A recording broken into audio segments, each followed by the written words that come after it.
अमृतकाल का एक महत्वपूर्ण बजट है। हमें 5 साल का जो अवसर मिला है, आज का बजट हमारे उन 5 साल के कार्य की दिशा भी तय करेगा और ये बजट 2047 जब आजादी के 100 साल होंगे तब विकसित भारत का जो हमारा सपना है, उस सपने को पूरा करने की मजबूत नींव वाला बजट लेकर के हम कल देश के सामने आएंगे। हर देशवासी के लिए एक गर्व की बात है कि भारत बड़ी इकोनॉमी वाले देशों में सबसे तेज गति से आगे बढ़ने वाला देश है। गत 3 वर्षों में लगातार 8% ग्रोथ के साथ 8% ग्रोथ के साथ हम आगे बढ़ रहे हैं, हम ग्रो कर रहे हैं। आज भारत में पॉजिटिव आउटलुक, इन्वेस्टमेंट और परफॉर्मेंस एक प्रकार से अपॉर्चुनिटीज की पीक पर है। ये अपने आप में भारत की विकास यात्रा का एक अहम पड़ाव है।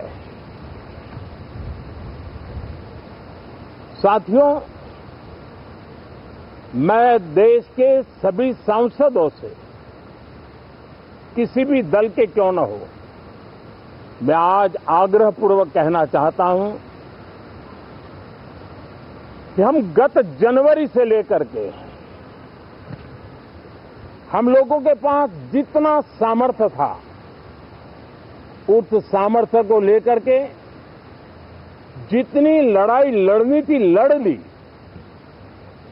जनता को जो बात बतानी थी बता दी। किसी ने राह दिखाने का प्रयास किया, किसी ने गुमराह करने का प्रयास किया, लेकिन अब वो दौर समाप्त हुआ। देशवासियों ने अपना निर्णय दे दिया। अब चुने हुए सभी सांसदों का कर्तव्य है, सभी राजनीतिक दलों की विशेष जिम्मेवारी है कि हमने दल के लिए जितनी लड़ाई लड़नी थी लड़ ली। अब आने वाले 5 वर्ष के लिए हमें देश के लिए लड़ना है, देश के लिए जूझना है, एक और नेक बनकर के जूझना है। मैं सभी राजनीतिक दलों से भी कहूंगा कि आइए हम आने वाले 4 साढ़े 4 साल दल से ऊपर उठ करके सिर्फ और सिर्फ देश को समर्पित होकर के संसद के इस गरिमापूर्ण मंच का हम उपयोग करें। जनवरी 29 जब चुनाव का वर्ष होगा, आप उसके बाद जाइए मैदान में, सदन का भी उपयोग करना है कर लीजिए। वो 6 महीने जो खेल खेलने खेल लीजिए, लेकिन तब तक सिर्फ और सिर्फ देश के गरीब, देश के किसान, देश के युवा, देश की महिलाएं, उनके सामर्थ्य के लिए, उनको एम्पावर करने के लिए जन भागीदारी का एक जन आंदोलन खड़ा कर करके 2047 के सपने को पूरा करने के लिए हम पूरी ताकत लगाए। मुझे आज बहुत दुख के साथ कहना है कि 2014 के बाद कोई सांसद 5 साल के लिए आए,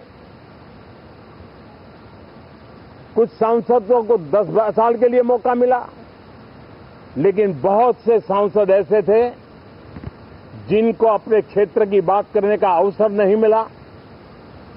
अपने विचारों से संसद को समृद्ध करने का अवसर नहीं मिला, क्योंकि कुछ दलों की नकारात्मक राजनीति ने देश के संसद के महत्वपूर्ण समय को एक प्रकार से अपनी राजनीतिक विफलताओं को ढांकने के लिए दुरुपयोग किया है। मैं सभी दलों से आग्रहपूर्वक कहता हूं कि कम से कम जो पहली बार सदन में आए हैं, ऐसे बहुत बड़ी संख्या में हमारे माननीय सांसद हैं और सभी दल में है, उनको अवसर दीजिए, चर्चा में उनके विचारों को प्रकट करने का मौका दीजिए, ज्यादा से ज्यादा लोगों को आगे आने का अवसर दीजिए।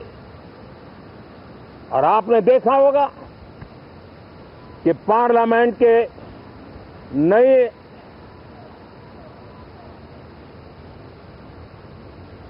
संसद गठन होने के बाद जब पहला सत्र था,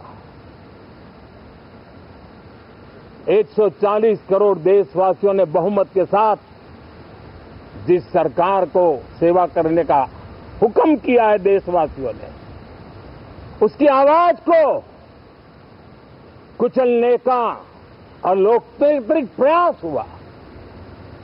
2.5 घंटे तक देश के प्रधानमंत्री का गला घोंटने का, उनकी आवाज को रोकने का, उनकी आवाज को दबाने का लोकतांत्रिक परंपराओं में कोई स्थान नहीं हो सकता है और इसका कोई पश्चाताप तक नहीं है, दिल में दर्द तक नहीं है।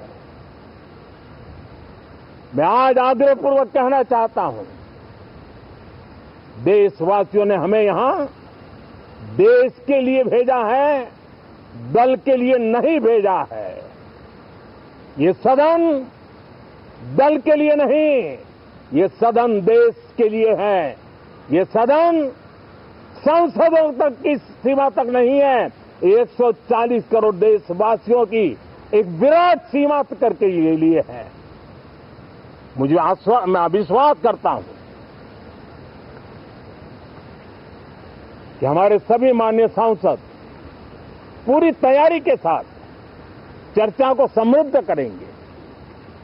कितने ही विरुद्ध विचार होंगे, विरुद्ध विचार बुरे नहीं होते हैं, नकारात्मक विचार बुरे होते हैं।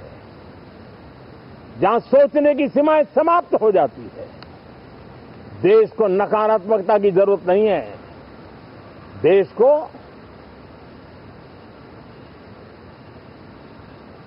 एक विचारधारा, प्रगति की विचारधारा, विकास की विचारधारा, देश को नई ऊंचाइयों पर ले जाने वाली विचारधारा से हमें आगे बढ़ाना होगा।